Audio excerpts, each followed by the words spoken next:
you had a Cadillac for sale, did you not? Or did you post it? What do you? Hey, you're the caddy guy. If you're not hustling, you're sleeping. So this wasn't it. This was not the Cadillac for sale. Yeah. This is the caddy from season 1. Season 1, episode 6, triple black Cadillac. Is that a 3? What year is that? 4. 6. Well, how would you know? Oh, that's just the other day when I picked it up. That's badass. Those wheels are kick-ass too. Yeah. Yep. I mean, I'm going to fall in love all over again looking at these pictures. Let's go for a ride, Shag.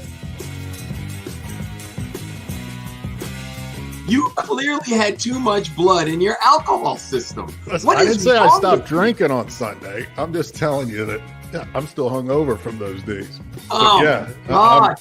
My ass is dragging.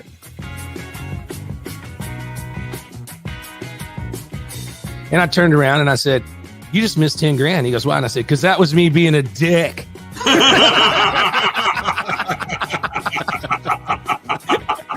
No Boom. fucking way. I'm like, No way. As you can imagine, there's no situation in the world where somebody thinks Lou was too loud. Yeah. I can hear you laugh from here, not through the screen, but from That's true. That is true. Hold on for a sec. Do you think we should explain these hats or no? Just keep on going?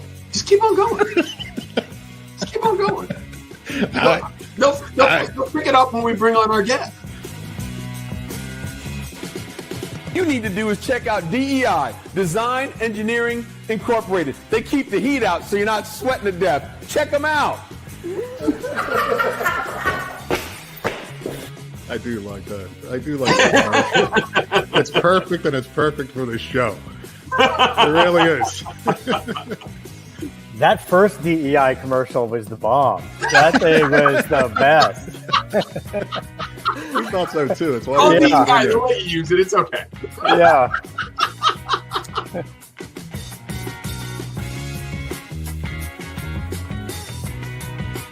Been with my wife since 94. Met her in 94, got married in 97. Lou, when we met, she said, "Don't even talk about sex until we get married." After we were married, she said, "You can talk about it all you want." So, it ain't happening. I'll tell you, I got it rough. I'll tell you.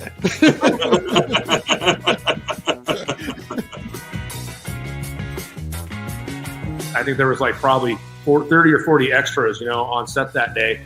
And when they started asking, who here can drive a 6-shift? This is like 30 or 40 extras. None of them could. What? And it's like, then the directors, why'd you bring these cars with clutch pedals? It's like, well, that's the only way these old Land Cruisers came. There was no automatic. So anyways, we had to test a couple of my mechanics as terrorists and put them in the cars to. So it's cool. It's cool. It's got Hey, different strokes. But you start getting dizzy. Kane's got to throw that up. He's breaking my balls ever since we got Look at that guy. Look at that librarian. Man, we could talk for weeks about this stuff.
Hey everybody, it's Lou Santiago, and tonight we've got another installment of 3 lefts don't make a right. My whole world is screwed up right now because my computer's acting up. I'm on the tablet, so the lighting's crappy. It's been nothing but technical problems. But then I get into the backstage area and I find out that everybody else is just as screwed up as I am. So here's what we're going to do. We're going to hang out. We're going to take it easy. We're going to zen. And then we're going to have Larry Dixon on. But first of all, see this picture in front? You're probably going, Lou, what's going on there? Well, the groom in that picture is Varen. Varen's like our adopted son. And the one in the wedding gown is Nathan, my oldest son. Nathan is the best man at Varen's wedding this last weekend. So he decided to put on his wife's wedding dress and surprise Varen. There is a video that goes along with this, but I think it was just bad quality and we couldn't get it going. So, but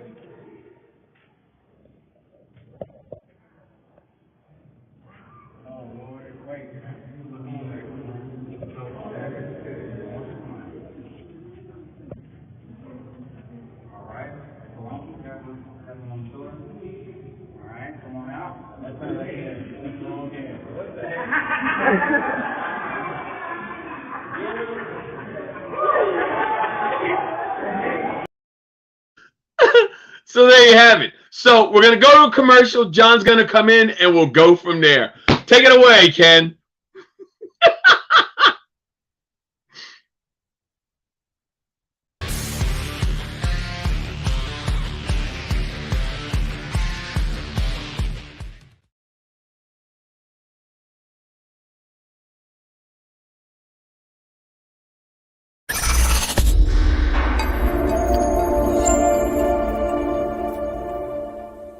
What you need to do is check out DEI, Design Engineering Incorporated. They keep the heat out so you're not sweating to death. Check them out.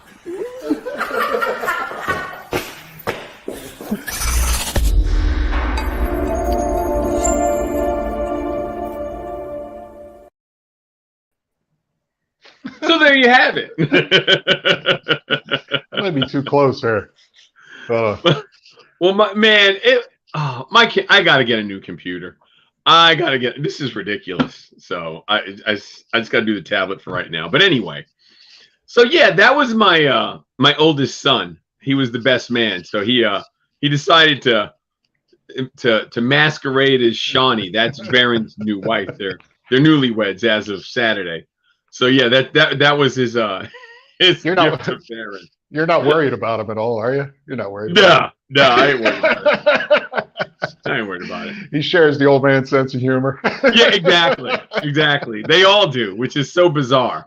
Because Tina will always say, I don't know where they get that from. They get that from you, don't they? I'm like, I don't know what you're talking about. Yeah. I have no idea what you're talking about. Yeah. That was pretty funny, though. You said that over earlier, and I'm like, what the hell is he doing? Lou, what is this? Is Lou a liberal now? What's happening? Well, I'm in Miami. Let me explain something. I'm using my cell phone, even though my color is actually better here than at home. I took a picture from this place. I've got an Airbnb condo down in Miami. I moved this over. Actually, it's not centered right, but whatever. But yeah, I'm trying to run. Yeah, well, it's the best I got. There's nothing in this place. You know, it's a rental. There's no plants. There's nothing. You know, I'm low renting it. I'm in the ghetto. You know what I'm saying? Yeah. But it's all good. Weather's perfect. Everything's nice. But yeah, I was hoping. You know, I blipped out twice before the show already within like 20 minutes. So if I get dropped out, I'll have to come back in. I think Larry, Larry's the only one that, well, actually, he's in a hotel, I think, in South Carolina. So everybody's remote. We'll figure it out. I didn't know. Yeah. Yeah. You know, that's crazy. Doing the notes, trying to do the notes on Larry, you know what's something is he has come close to death. I don't know if he'll tell it like I see it. Close to death a couple times. And walked away, survived. Him and I are close in age. I think I'm about 4 or 5 months older than him, even though he looks better than I do. I mean, you'll see in a minute. But But anyhow, I'm sure there's a bunch of stories, but he was telling a couple before you jumped on about the LT4, LT5, couple cars he's building, street cars that he's building, doing 9 seconds, taking them from 11 to 9. That's freaking awesome. Yeah, so he's got a need for speed, but it's all cool. But yeah. If I drop out, Lou, I mean, I'm working on 50% battery because I have a tablet, Jesus but I got my Christ, cell phone. John. 50% battery? Yeah, probably less than that, I think. So you're going to have to drag my ass through this. I'm hobbling. I'm hobbling.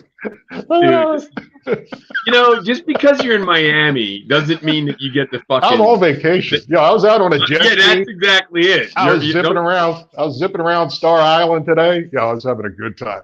I was taking in the sun. Look, I got some color. You see, I got some marks here. God. Yeah, shit. So did you hear? Real quick, on the 19th of last month, they had I saw this article that Congress wants women to be able to sign up for the draft. Did you hear about that? I saw that. Yeah, it's just I don't understand it, but we're not going to go down that road. And then the other day I was watching this on Netflix. They have this show called Explained, and it's actually really cool. They do like the history of different things. Yeah. And this last one that Tina was watching, and I caught the end of it. They were talking about flags, how flags came about and what flags mean, different flags and all that stuff. And it was actually really cool. And then it got political. So it's like, I just turned it off. it started getting political. I just turned it off. I mean, I don't understand why everybody is so hateful towards this country. I have a really hard time understanding that. I don't get it, man. So do I. It's to be a patriot. You know, I was watching TV today. I got different channels down here than I get at home. But this morning I'm drinking coffee, and a guy came on and he said, I don't even know what channel it was. He said, 25 years ago, the people that were coming out of the closet were homosexuals. Now, equal, everything's good. And I don't want to go too far into politics here. But he said the people that are in the closet now, because they get mistreated, abused, and have things thrown at them, are conservatives. Right. Conservatives are the ones that are trying to shun and don't want to talk about politics because there's repercussions that come along with it. The problem is there should be repercussions for anything you think, do, lifestyle. This is American. Freedom's freedom. It's not partial. Exactly. It's not this. You should be able to believe in what you want to believe in, practice what you want to practice. Whatever you want to do in your bedroom, go ahead. As long as it don't concern me, I really don't give a flying rat's ass. Yeah, I'm saying, but the whole thing of hate this side, you're something if you're not doing this. What do you mean you didn't take the vaccine? Whatever. I'm sick of hearing it. So I like to come on here and laugh. I hope people, exactly. That's the whole point of this. Yeah, I hope people watch this and they laugh a little bit or pick something up or learn something. Hopefully, with each show, you go, I didn't know that about the person or the subject. So with Larry, I'll tell you what, researching and doing, there was a couple things I picked up on. Whoa. There's more. By God, I'm glad you did the notes then, because you can touch on them. Yeah, did you print them out? I'm going to fly by the seat of my pants. You didn't print them. You don't have them. No, I do. I did not send them over to Larry because I didn't have his email up until about 40 minutes ago. But it's all easy. I'm sure for him. It's it is what it is. So I'm ready. I'm ready when you are, because we're 10 after. Let's do it. Come on. Let's get Larry Dixon in. For more than 25 years, DEI has been controlling heat and sound, all with products developed to protect components and drivers alike, and has become the standard by which all heat and sound control is measured. Each product is developed with solutions to problems in mind. DEI knows when it comes to making and keeping horsepower, heat is the enemy. Innovative technology allows us to develop the highest quality products, quality driven, and that's why the best builders and race teams in the world use DEI. You're fine. It's angled way over. Larry Dixon. What's happening, Larry? Uh-oh. Can you hear? I'm not hearing no sound. Oh, no! Larry's technical difficulties. I'm not hearing any sound. You may have to go. Ken, tell him go out and come back in. There he is. Is that better, Larry? Still I can hear him. He can't hear us. Can you hear me, Larry? I can't hear. You're gonna have to. He has to go out and come back in now. Hey, whoa, hey. Here, I thought I was gonna have the problems. I don't feel so bad now. He's in a hotel in South Carolina, so he's down the hill from you. Down the road a pace. Yeah, he's down the road a pace. That's what he is. Down the road a pace. I'm actually trying to get back on my computer while we're doing this. I don't like the tablet. Larry, do you hear me? Larry? He still can't hear. He can't hear it. No, something's wrong. He's muted out or something on his mic. Yeah.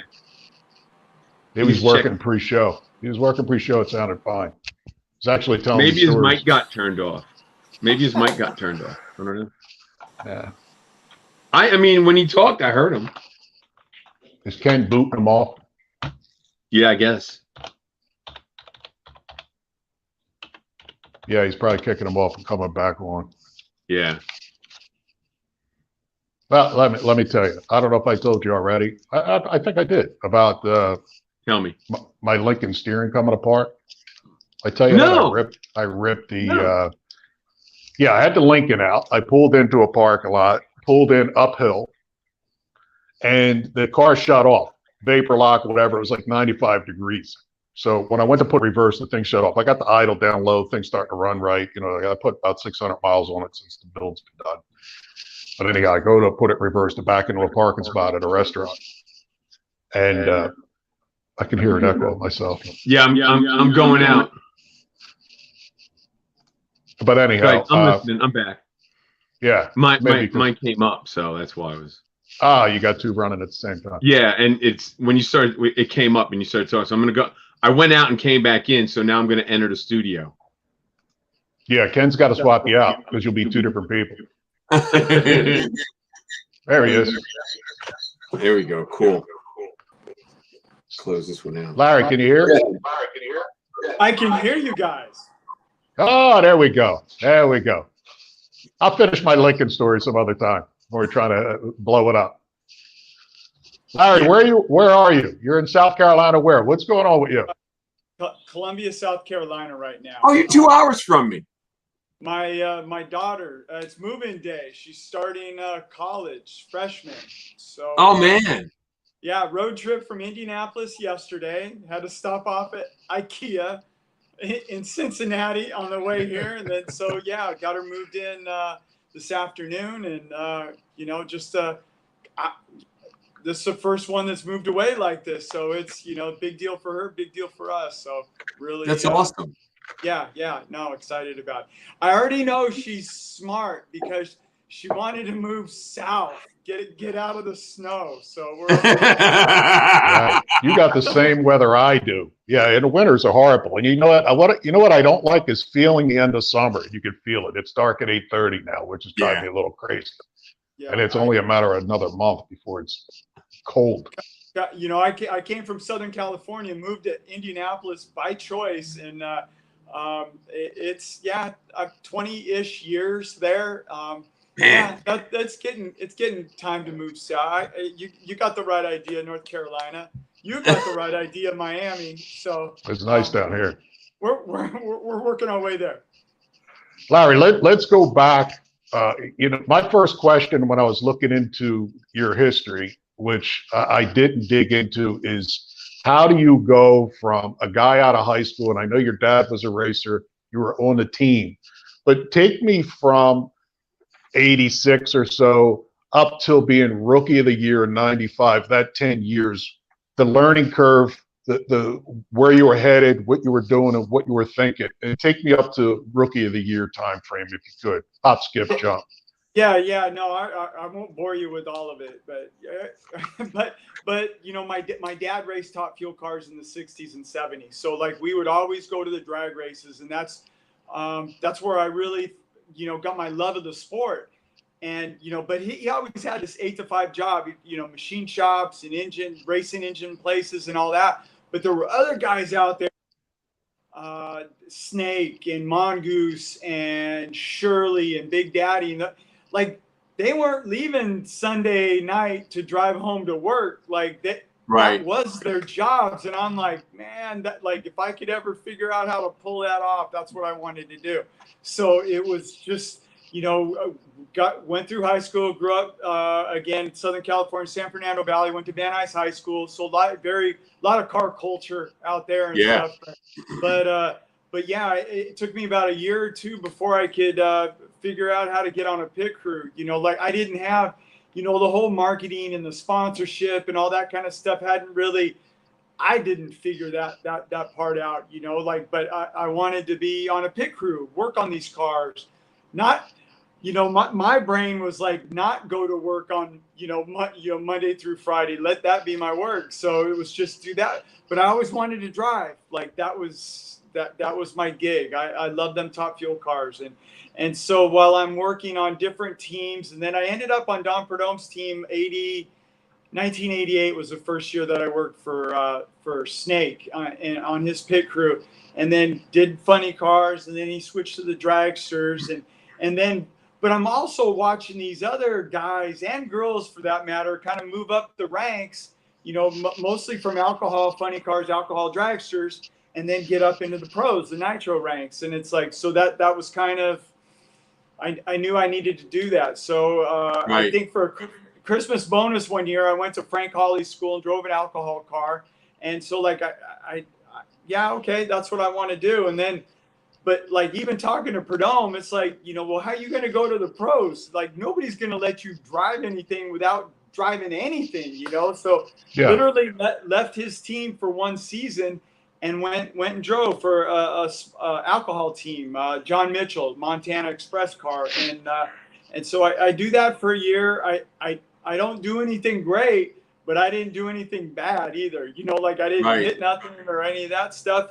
But I had to go back to work making money. So Perdome had a really bad season in 1993, won 1 or 2 rounds for the whole year. And that was it. And he announced 1994 was his last year. So his whole team, he got a new crew chief, new crew, all that kind of stuff. And so I kind of came back to him, had to try out for the pit crew and go through the whole interview process and got on the team. And that last year, at the starting of the season, the crew chief wanted to test, and Perdome had an appearance somewhere, and he's trying to find a driver to drive the car, and it wouldn't work. And so there's this conversation going, and it started to get more heated, and I'm over in the corner building short blocks. And so the crew, Perdome talks to the crew chief's hey,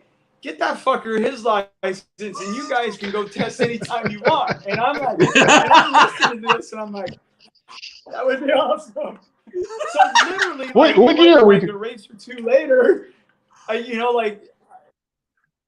this is 1994. So I'm 20, I'd be 27 at the time. So yeah, and so we we pack up all our stuff from California. We get to our shop in Indianapolis, and the crew chief's hey, we're gonna go test after Gainesville, and we're gonna get you licensed in the car. You got your gear? And I'm like, no. And why don't you have your gear? And I'm like, well, you guys were kind of arguing. I didn't really think you were that serious, and if you were, I can get my gear, no big deal. So literally, that's I had all my helmet and fire suit, all that stuff. Had it shipped to Indy, get fitted for the car, and then after the Florida race, I get to make my license runs, and so that's kind of what happened. But the licensing runs went really well. But at the same time that I'm licensing, they're actually testing the setups on the car, right? Working on that. Well, so long story short, my final licensing run and that consists of 3 runs: half track, three-quarter track, and then a full run. Well, the full run, running on down the track, I end up running quicker than Perdome. not because I'm like this great driver, but they're working on the setup of the car. I'm about 15 pounds lighter than Perdome, and the car hauled ass. And like me, I'm like, I got me a license. Like, this is like a lifelong, literally dream, to be able to drive a top fuel car.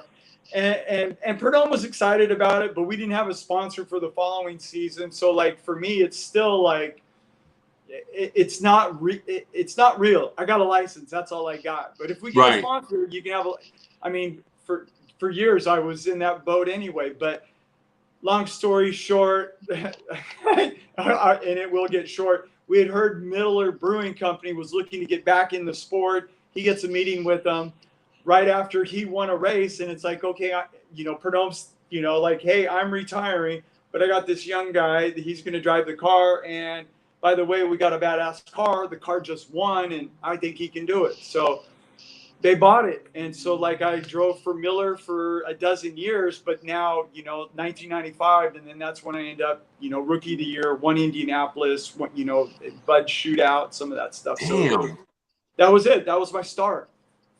Yeah, that's pretty killer. That's pretty killer to come out like that. It is. Oh, shit. But it let me, like, out of the gate. I mean, driving the car is important, but so's the crew chief, so's the crew, like everything. Yeah. Like if one guy or gal ain't doing their job, we ain't doing anything. Like you're loading your junk on the trailer and going home. So like everybody's got to be on. So it just it was a great car, and just like my whole mindset that first year is like, don't do anything dumb. Let the car do the talking, and that's like. Literally, and I ended up finishing third in the points. And like I said, winning Indianapolis as a rookie, like that was shit. That was the best. That's our race, Indy. I've gotten to win it 4 times, but to win it out of the gate, you talking about, I get goosebumps because it's still like, it still means a lot. Like just the whole drag racing part. Tell us that Ken has a picture, the producer, of when you wrecked, and this thing was up in the air, 60 feet, broke into 2 pieces. Tell me what the hell were you thinking when you're staring at the sky? Well, I mean, the funniest, it's not funny, but it is funny. The funniest part about that story, that's the second time that I've had that happen. Like that's happened like 6 times in the sport, and I've done it freaking twice, but like that one there, the first time I got knocked out. So like, my head hit the roll cage, it split the helmet, I broke a leg, popped a blood vessel in my eye and all that kind of stuff. That was it. But this one here though, when I landed, the crash box said I landed at 108 G's, and then that hit right there with all the sparks on the wall, that was 47 G's. And but like I walked away from, I got out of that car on my own power. I had 2 fractured vertebrae, but I still, and then raced 2 weeks later in Charlotte. So it was, it just, you think I'm crazy, and what's funny is like, all the times while you're with Miller, they want you on Good Morning America and Fox and Friends and all these shows, right? I do that crash, and that ends up on everything. They're calling us trying to get me on the show. So I'm on the show, and they're like, and I'm joking because it's like, yeah, okay, it's spectacular. But they're like, and so you want to go back and do that again? I'm like, yeah. And, like, because I'm okay. And you, just like you're talking about, I'm freaking crazy, and I'm like, no, but I survived. So like, I'm okay. It's like good. And then everybody's like, no, you're still crazy. And I'm like, I'm comfortable in my environment, man. Because they're like, let me tell you what, when I'm in that car, like having that shit happen like that, like I feel like I can run over a landmine and that car's going to take care of me. And like I do, I feel so as one. I feel so comfortable. Like that's my office, and my car's going to take care of me, and it has. I'm still here, so Back up. You get the green light. This accident right here, when this thing come apart, when you're taking off, tell me how this led up to this picture. What the hell happened here that this thing blows apart like this? Okay, and tell me what you're thinking. Yeah, well, the front ends of those cars being cockpit forward, they've been built the same way since the 1970s. You know, only they build them a little bit longer. The cars are a little bit heavier. They make a little bit more horsepower. And they're a lot faster. I mean, they're 100 miles an hour faster than they were when they first got built with that same type of tubing design. And what would happen is like there's like on that particular track right there, it just got a little bit of it's not a whoop because it's like it's straight line racing, but just enough to upset the car. And then the front end just doesn't follow the back. And it just like it collapsed. It happened. And so it folds up, you go up in the air and you're like, that time there, you're asking me, what's going through your mind? I'm like, honestly, like, I'm like, man, I hope I land on the racetrack. Cause it was like Kyle Busch had just crashed at Daytona earlier that year. And he got in the grass and he broke bones and all that. And it kept him out of the car for a long period of time. And I did not want to get in the grass and do that tumble thing. So I'm thinking, yeah, okay, stay on the track. And then I hit, right? And then that 108G hit, and it hit so freaking hard. I'm like, maybe I should have landed in the grass. You know what screws me up about this whole thing? He's flying through the air, and he's saying, stay on the track. Yeah. But, okay, so you got no control over that, Larry. You show that next slide. Okay, there's my mindset, right? So you show that next slide where it's got all the sparks and all that stuff, right? So I hit the wall and then I come down, right? And now I'm right along with the wall. So I'm like, okay, so like I pull the brake and I get the car stopped because the brake's still coming. And you guys are laughing, and I'm like, everything's working. But then they kept showing the pictures of it, and they show me because we got a handbrake, and I just got a handful of handbrake. I get that car stopped, and the safety crew, they jump right up on me, and they're like, how you feeling? I'm like, I think I'm all right. You know, like, you feel your toes? And I'm like, yeah. They're like talking about cutting the cage off, and I'm like, I think I can get out. So like, get my helmet off my Hans device, and I literally get out of the car, and it's just like, and then as I'm walking to the ambulance, I see the tech, and he's got a phone on him, and I'm like, can I use the phone for a second? I want to call my wife. Tell her you love her. He dials the number and all that stuff, and my wife's at the final. My oldest, I got to think back a little bit. So like my son's like at a high school, like a tournament, right? They're in the finals for our town that we live in. I'm like, hey babe, like, okay, I got kind of like, I had a wreck a little bit. I'm okay. I'll give you a call later. And she says, okay, and then like. Yeah, before she sees it. Yeah. Then her phone's blowing up and all that kind of stuff. I end up calling her later, I mean, it's your environment, it'd be like talking to somebody that's on the front line. Not that anything that I'm doing is in comparison with that, but they can have bullets and all this other kind of stuff going, and they're comfortable with everything that's going on. They're calm, and that car and everything that goes on with that car, man, I tell you what, like I give rides now. I got a 2-seat car, right? So I'm giving people rides, and they've seen all this stuff, right? Happen. They still get in. Here. I still, my face, like you can recognize me. You know what I'm saying? Like all my equipment takes care of me, and these people, like they understand it. It's like, yeah, bad things can happen, but we've got all this stuff to take care of me, and I've tested it. Trust me. Like it all works, so. What was the crowd's reaction when you walked away? When you got up and walked away, they had to be screaming. Oh shit. Yeah, it was like you don't yeah, he's alive. Because let me I've seen some of the video footage and stuff like that, and people got their phones, right? Everybody's got a phone, and then you're like, oh, it goes quiet. And it's like, oh shit, literally, like you don't know. Like I've seen stuff like that in I've seen my friends like have things like that, it's way worse to watch it than it is to do it. I promise you that, because I've seen other people go through that stuff, and my stomach sinks, you know, because you know what you like. Yeah, bad things can happen, and then it's all quiet, and this freaking guy gets out of the car and like, hey, you know, like, find me a new car, let's go run. You know, That's got to be pretty crazy. It's got to be. I mean, that's got to be so many emotions within a 30, 40 minute. I mean, you're at the hospital, right? They take you away in an ambulance, check you out, make sure that you're.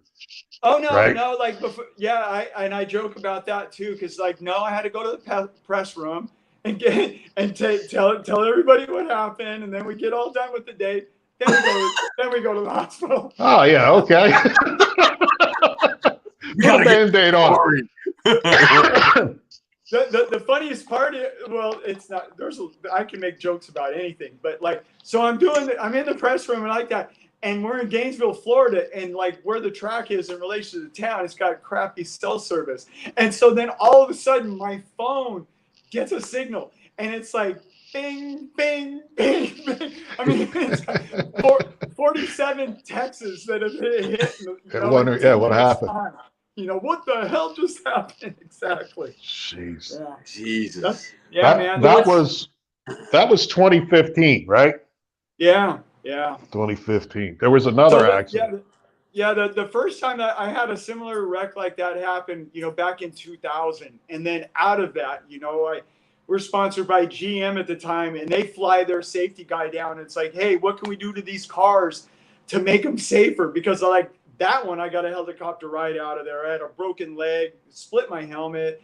So we got head padding. We didn't have, like, I ordered a Hans device after this. Is 2000, right? Like, nobody talked about Hans devices until Dale Earnhardt. And then the whole thing blew up, right? Yeah. Well, I got my Hans device actually got delivered to the event same weekend that we lost Dale Earnhardt. And it was kind of like trying to get out of that car, and it's hanging on the roll cage, and I'm not really sure about it. And then we have what happened to him, and it's like, how could you ever make a run down the racetrack without a Hans device? So it's like literally in a part of it. But like we got Kevlar paneling in the cars now, so my, you know, like I said, my leg broke in 2000. So I go through all that, you know, like I didn't walk away from the one in 2000, one in 2015. I absolutely did walk away. My helmet, sent it back, everything was fine with it. All this stuff works.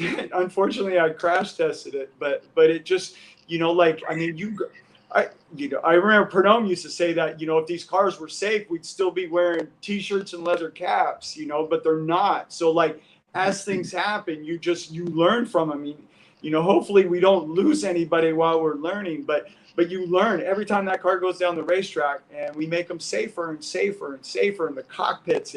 And now finally there's a new spec that's coming out that NHRA's got, that the front ends of the cars, it's thicker tubing and all, because guys don't want to go to thicker tubing. Our cars don't have suspensions. You know, they kind of arch the cars in the middle, let them work. Well, obviously that's a case where it arches too much. And so like, let's just build it out of stronger tubing so it doesn't break in half. But then the crew chiefs like whine, well, then my car's not going to work as good. So let's run them on the edge. So that's where you really need the sanctioning body to kick in and make it safe. You know, make a rule. Okay, the cars, maybe they don't perform. Maybe they might not perform as good. But if it's a rule that everybody has to follow, nobody's at a disadvantage. And we really need the sanctioning body to do that. They finally did that like 2 months ago, and literally the two cars that I have, the single seater and the two seater, first cars with the new spec are my cars. You know, like you know, they came out with a spec for 2022. I did them right now, so like I'm ready to go, and hopefully I can't have any more footage like that. That's crazy. So what like I know the safety is important, and you have the guys who build the cars are just phenomenal fabricators. But you probably know him, Chris ISP. He does the seats. Oh yeah, sure. Okay. Yeah. This is Chris told me this. It was probably 10 years ago, I guess. But we were talking, and he was telling me that he went down to Georgia, where a bunch of you guys test at some track in Georgia. I don't remember the name of it, but he said that you guys went down there. A bunch of people were there, and he puts the seat. Valdosta. Yes. Yep. And he said he puts the seat in John Force's car. John Force makes a pass, comes back, and Chris said that he looked at him and said, "Wow, that's the first time I've never passed out when launching the car." And Chris was like, "Passed out? What are you talking about?" He's like, "Yeah, I always black out for like a second or two." It's like, it was like you. And I looked at Chris and said, "You're lying." He's like, "No, he looked right. He looked me dead in the eyes and said, 'Yeah, I passed. I've been doing it for years.'" It's like, I'm like, la la la la la. Oh my god, yeah. Well, fortunately, I don't have like. You don't have that problem. No, well, Force Race is in funny cars, so if he's passing out, it ain't against me, right?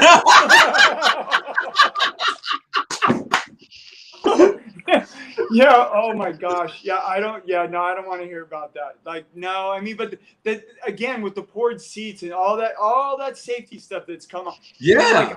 Like I took that hit. I mean, it was 108 G's, and this was right after Dario Franchitti, when he crashed and he had a 112 G hit, and he retired from racing after that crash. Mine's 108. So I like Dr. Trammell, like I went and see him. He wanted to see how my seat was. I have a lot of lumbar support in it, and he thought because I have a lot of lumbar support that it actually pushes out on your spine and makes it so like I didn't have all these compression fractures and stuff like that. It just, but you can't mandate stuff like that. I mean, some of that stuff has to be, like where the driver has to use his brain and do everything he can to try and like make sure that he's in good shape for in case keep it on the track. Happen.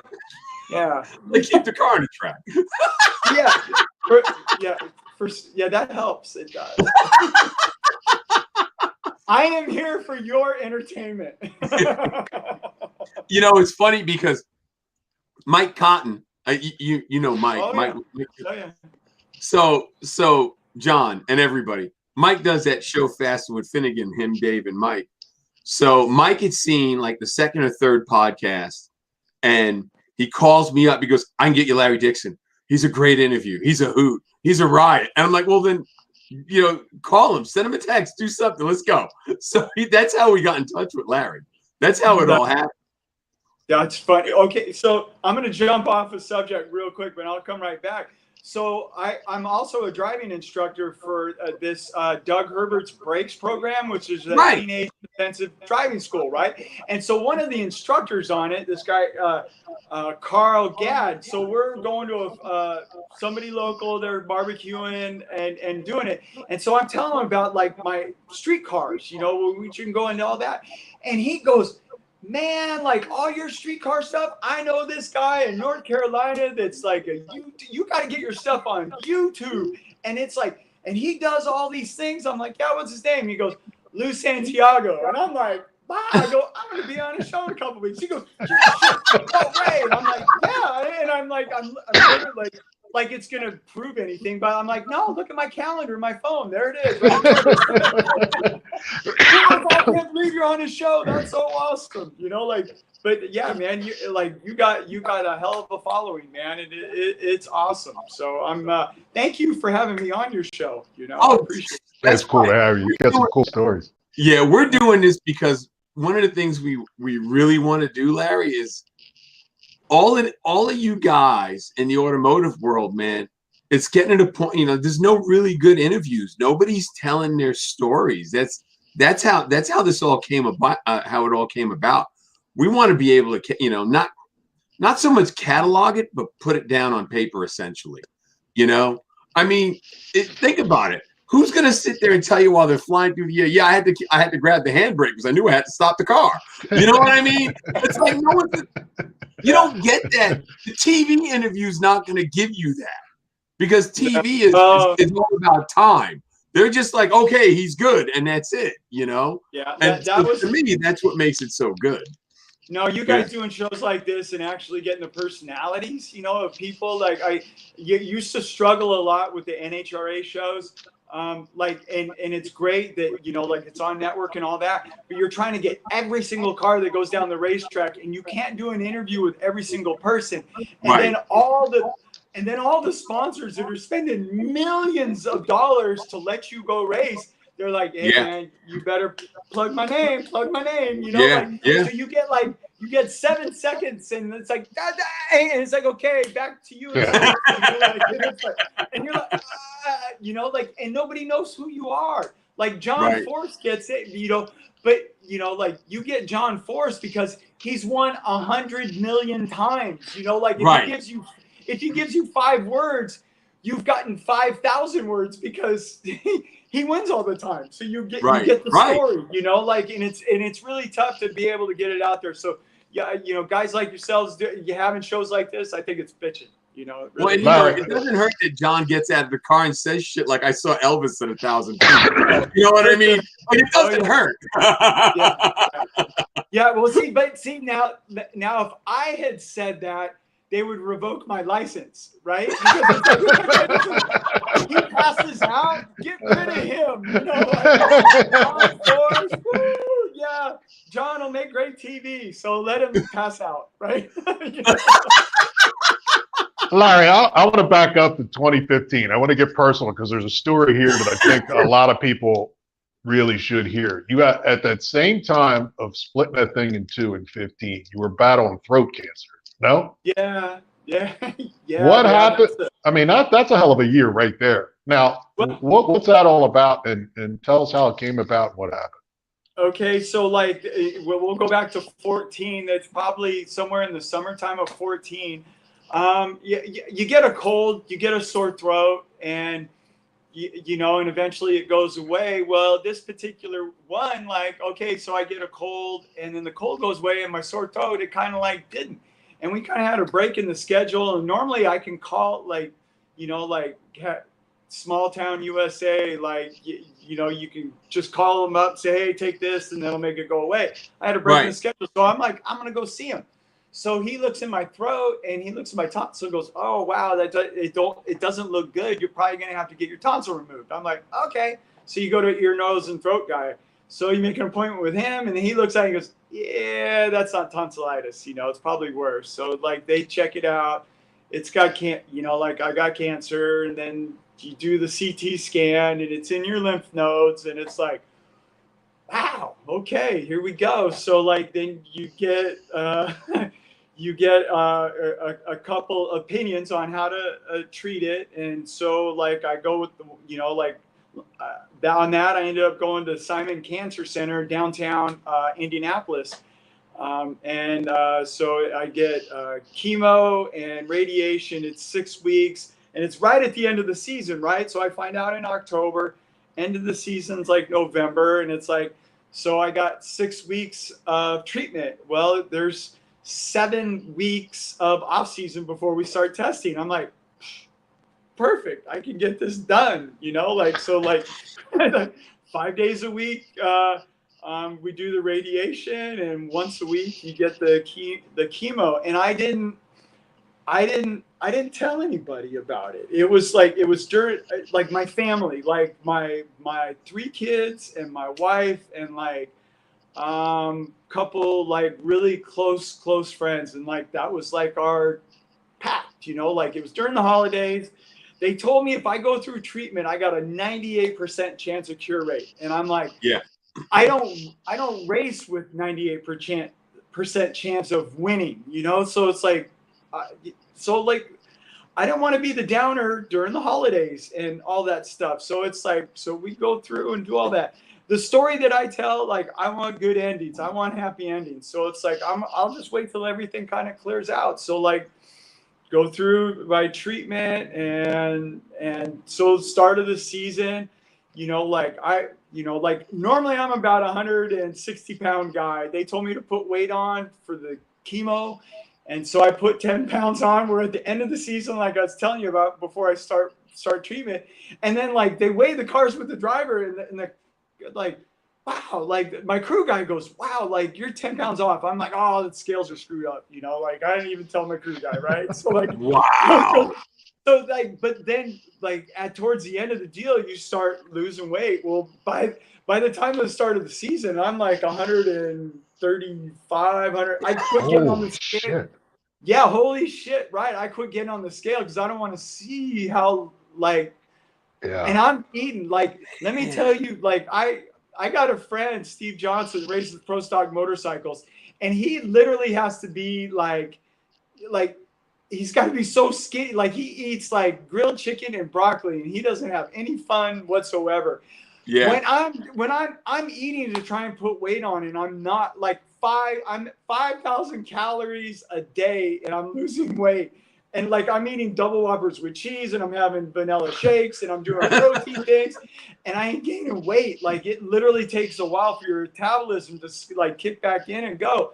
So and then it finally gets going again. But like when you talk about that crash, like that was the third race of the season, of the start of the season, 2015, and so like I ain't in fighting shape yet, you know, like I'm still like recovering, right? And and my wife, she said that was the one thing that she was worried about, like until I could like get, but you know, I got through it and all that kind of stuff, obviously, but yeah, it did, and I didn't tell anybody till like literally the following year, like it just wasn't. Again, I wanted to have my act together and all that stuff and be a great story of like, I got diagnosed with cancer. I got treated and I'm fine. Like, and so like, that's what I wanted my story to be about. And I've met so many people that have like, that have got and now my wife's, got last July, I got diagnosed with breast cancer. So we're still going through all of that treatment as well. But I've met so many people like that have stories, and now I think when it seemed like when I was did my deal, it was like somebody in the family, oh, they had cancer or whatever, and you can associate and you talk to them. Now it seems like every other person that I know like has had cancer, or like, I mean, it is, gosh, it's just like, I guess where we're at in our world, that where we can find this and, and we can treat this and we can get, I to get back to, normal problems, how am I going to get my car going quicker? Or how am I going to get funding for this or whatever like that? So like it's, but I want to be the poster child that you can absolutely, and for my kids too, like really for my kids, there ain't nothing that you can't handle in life. Like life will be throwing you all kinds of different stuff on the track, off the track, whatever. We just get in there. You either quit or you fight. And that's what we do. We fight to live. And so that's, and I'm trying to lead by example from that standpoint. Yeah. Larry, how did all that with your battle, your wife's battle, you brought up your kid in college, you're going to college at the beginning of the show here. How did that influence your kids? What's their outlook like? And what are they, tell me how it affected your family. The thing I say about my kids, it's like almost like they don't know any better. Like their perspective is that's what they've lived with. Like even traveling with them all the time, they're on planes all the time, going everywhere, and it's like, gosh, your kids are so great on planes. It's like, yeah, they're on planes every other week, like. And the same thing with cancer. It's like you get their parents that have gone through cancer, and it's like, but we're fighting it, and like dad's beat it, and mom is beating it. So like, that's what we do. But that's their perspective. That I hate to say they don't know any better, but that's their mom and dad. They had to go through it and get through it. So we had our third child between chemo runs. Me and my wife. Yeah, she would be clean. She would be clean for like a year, 18 months, and then it'd come back. And she had it. Well, it could come back any day, but she was diagnosed in '95. But we had two kids at the time, and she wanted to have a third, so we literally had one between chemo runs. Yeah. Damn. Yeah. Yeah. I believe me, I know exactly what you're talking about. It's crazy. Yeah, it was. Yeah, But after the you know after the treatment, you know, like you ring the bell. Like I was uneasy about ringing the bell because it's like I'm done with treatment, but am I done with cancer? Is cancer done with me? Like I mean, it's kind of weird. And then, geez, I got a friend like Kyle Seipel, like that grew up in a racing family on the West Coast. He had throat cancer just like me. We just lost him like last month, and I'm like, shit. And then that's a mind. Oh yeah. As well too, because like, why him and not me, or vice versa? And so it's like, I don't understand it.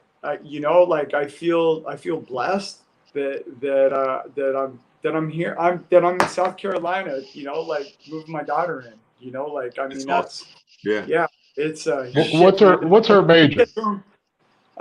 She's biology is what her major is right now. Oh, hell, she's smart. What we talked about that she wanted to move south, right? So she's right out of the gate.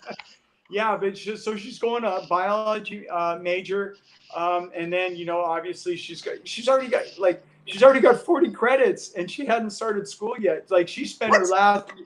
Yeah, so at her high school, like in Indy, you can take college courses. You get everything done. So yeah, I heard about that. Yeah, she's been hustling. She's got 40 credits, and she hadn't even taken one class yet. So she might be able to get done in 3 years. You know, so that's awesome, man. Damn, yeah, I'm so yeah. Like I mean, trying to help our cause. You know, trying to help her and. You know, help it because she's got med school after that as well too. So yeah, but she's been hitting it. So it's really damn. I'm so proud of her. You know, like yeah, I mean, she really got her. And I have nothing to do with any of it. I mean, she's got her bullshit. Bullshit. Yeah, I'm the You're a positive. You're a positive guy, Larry.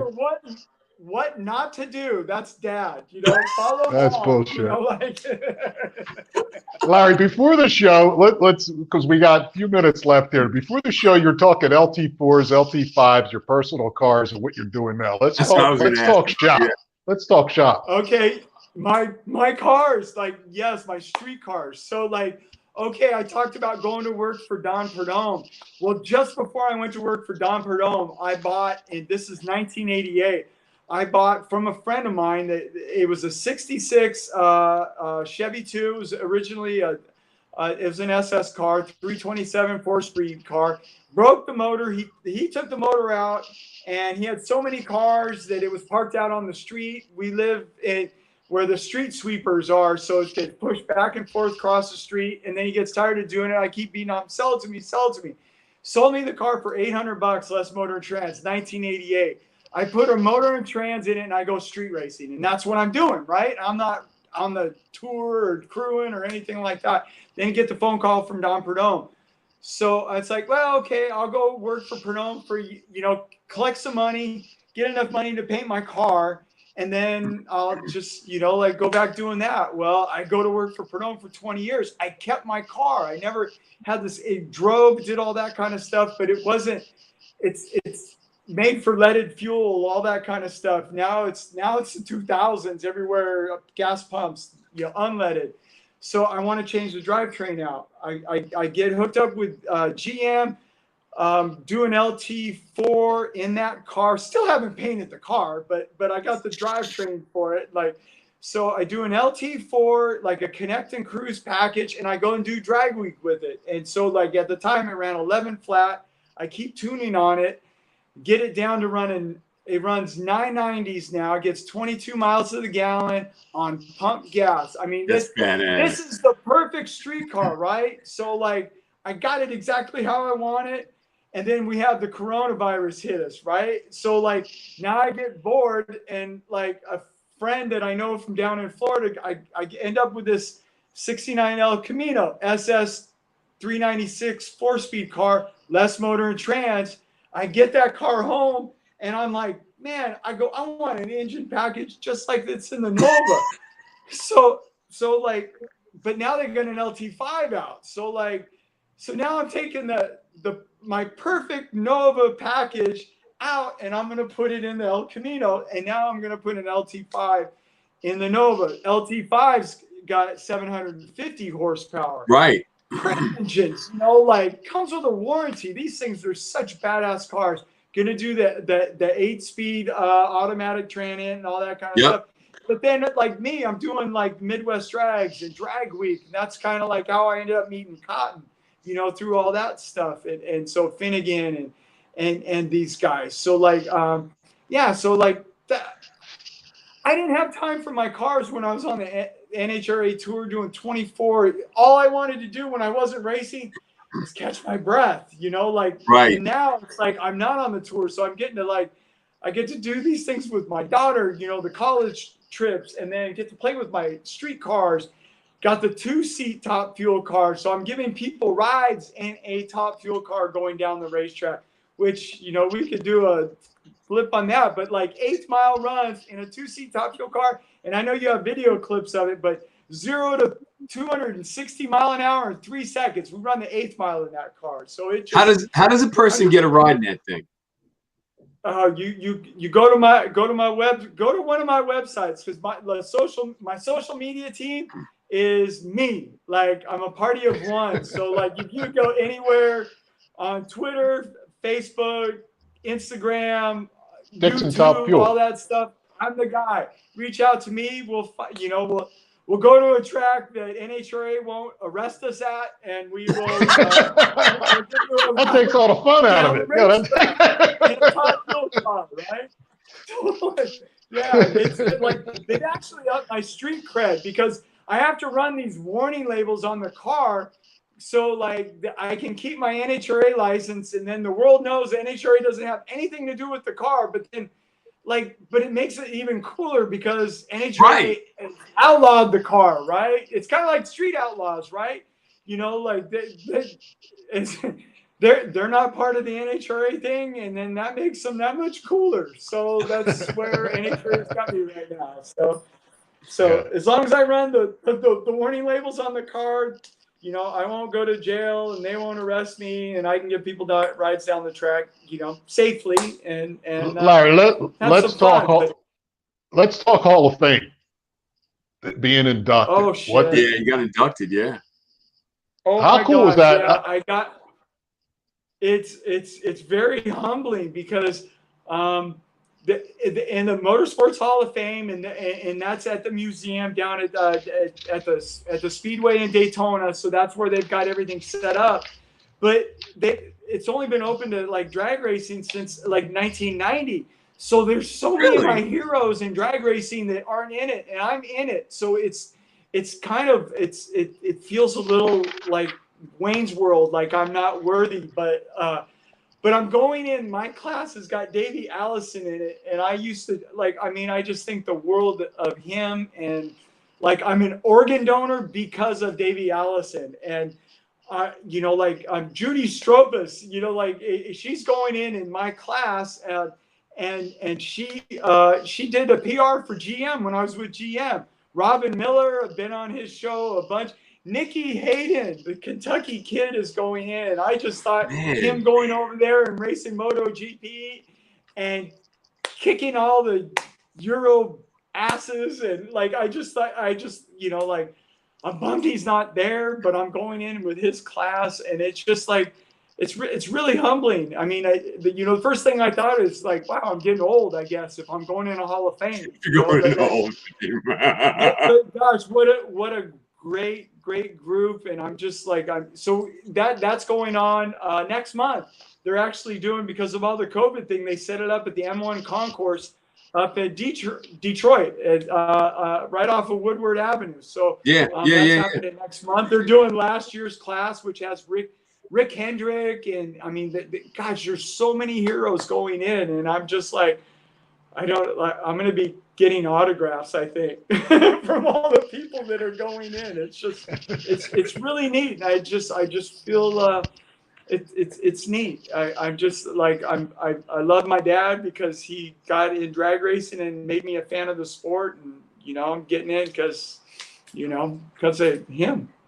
Did you unveil the statue of yourself yet? I heard there's a statue. Did you unveil that, or what's the deal there? Yeah, you've been doing your homework. So the night before the ceremonies, the night before the ceremonies, they're unveiling it at the Henry Ford Museum. You know, up there. Yeah. So gosh, right there. Just right outside of, but it's at the Henry Ford. So they're going to do that. So that bronze sculpture that they're doing, and then that's what'll be on display down at the Daytona 500 Museum. Yeah. And so I got, then they've got a showcase. So your stuff's on display down in the museum. So got a helmet and a fire suit and, driver of the year kind of trophies and my Indy trophy, like that went in, and, just some of your stuff, kind of showing your, life's work, I guess.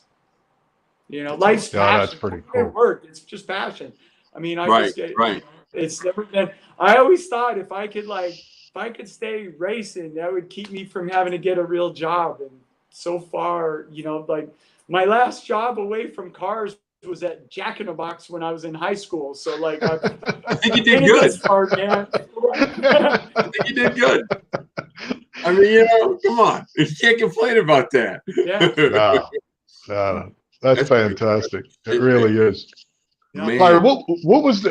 Because I may need some advice here with the show. What was the deal with sponsorship troubles back when you were, I don't know, a few years back? Somebody said something about you had sponsorship or trying to get sponsorship.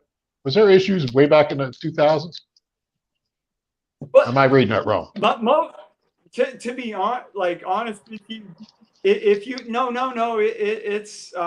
it's true. But what happens is like most people retire from racing when they lose their sponsorship. That's pretty much what it comes down to. Then you can't get a ride, and then eventually you're retired. And it kind of happens to happens to everybody but John Force. So he's still got a sponsor. He's in his 70s, so he's still racing.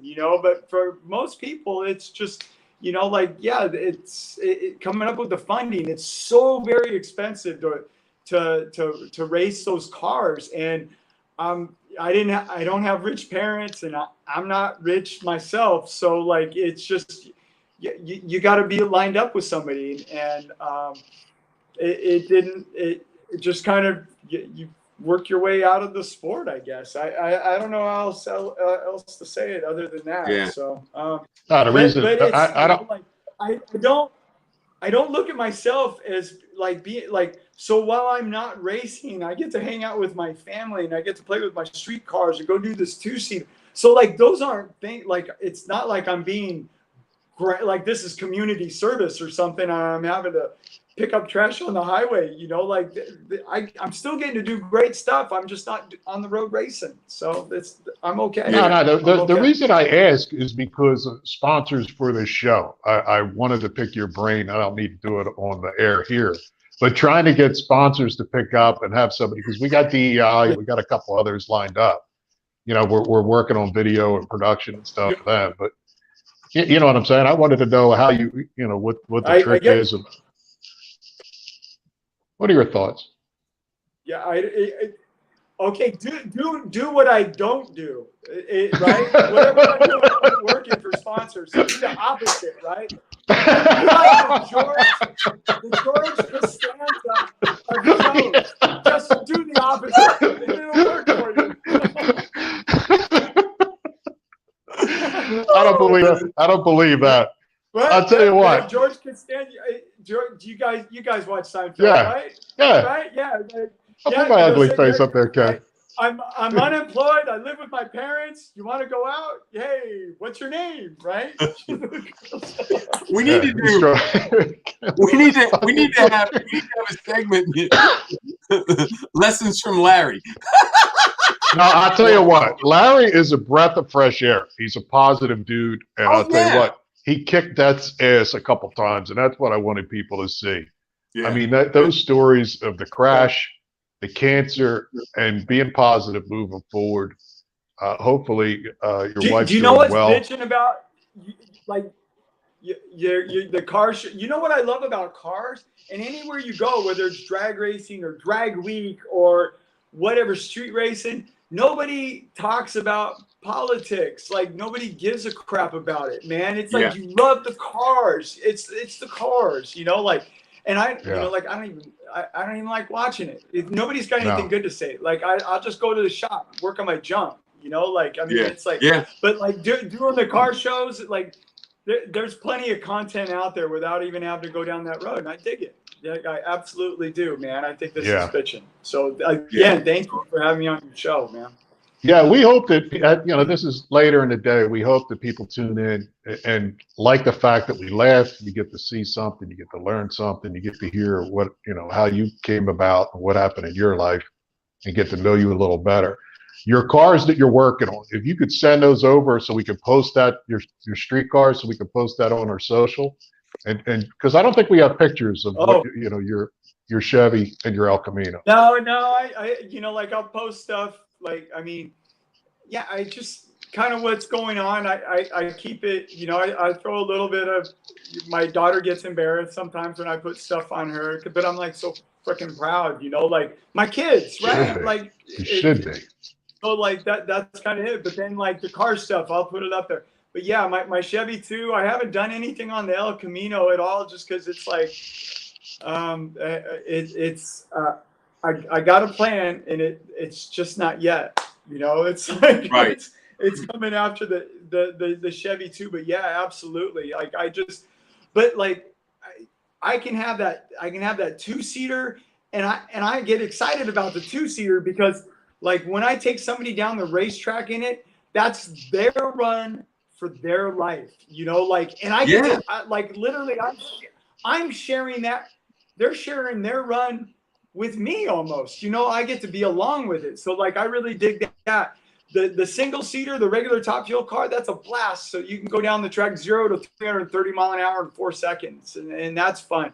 And then I got my Chevy too. Like I can sit in the staging lanes just waiting to run, and it's fun. And I can get in that car. Like not one car is better than the other. And I have people like, oh, you probably throw rocks at the Chevy too after running. I'm like, no, they're all like a blast. Like I have fun in all of them. I'm excited. Like every time I work on each one of them, you know, like they're all fun, and it's car stuff. I dig it. But yeah, absolutely. I'll send you guys stuff on. Yeah, if you could send over some pics. We'll post it and follow up with the story.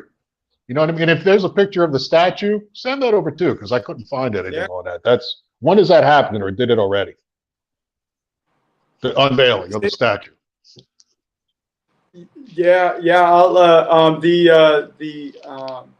that deal. I guess that'll happen next month at the end of the month when they unveil it. You know, you get to pick out a, you know, like, and it's kind of neat because it's like you always hear stories of guys like Baseball Hall of Fame. Like, what's their, you know, they going in with the Yankees or the Angels or who, you know, same thing. Football, I had Football Hall of Fame, right? You know, Peyton goes in. Well, he ain't going in. I mean, he won his last Super Bowl as a Bronco, but he's going in as a Colt, right? I mean, that's just how it is. So it's kind of neat. So it's like, is it young Larry? Is it old Larry? Is it, you know, like, is it mullet Larry? You know, like, so like everybody. You haven't seen it yet. You haven't seen it yet. Right? Yeah. And you're not going to see it on my sculpture either. Well, you don't want people to know that you had the Arkansas mud flap? What the hell? Oh no, I'm good with it. You know, like I tell people I had long hair when it was cool, and I'd like to think I cut it off before it wasn't. You know, like, the only guys that can pull that off are the guys in the NHL, man, the hockey. If you're in hockey, you can roll. You're right. Yeah. You're right. Or you have your own Tiger show. You show on Tiger. That's true.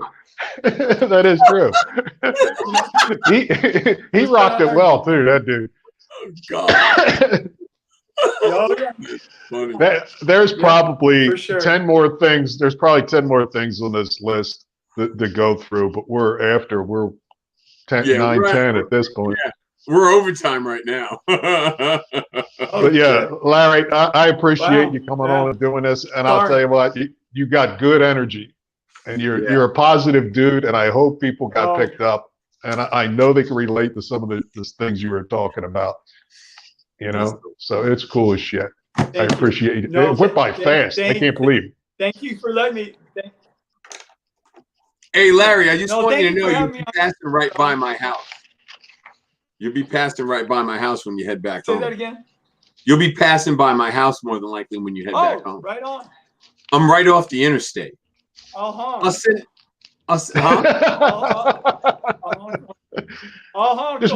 Just wave one finger at him. He's good with that.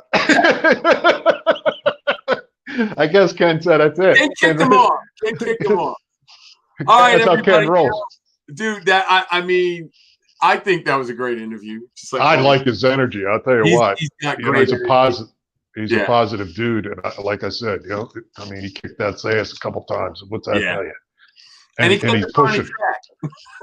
And he's pushing forward through it all. I'll tell you, because that kind of crap, a couple of those things, when you know you're trying to fight it, your wife's fighting it.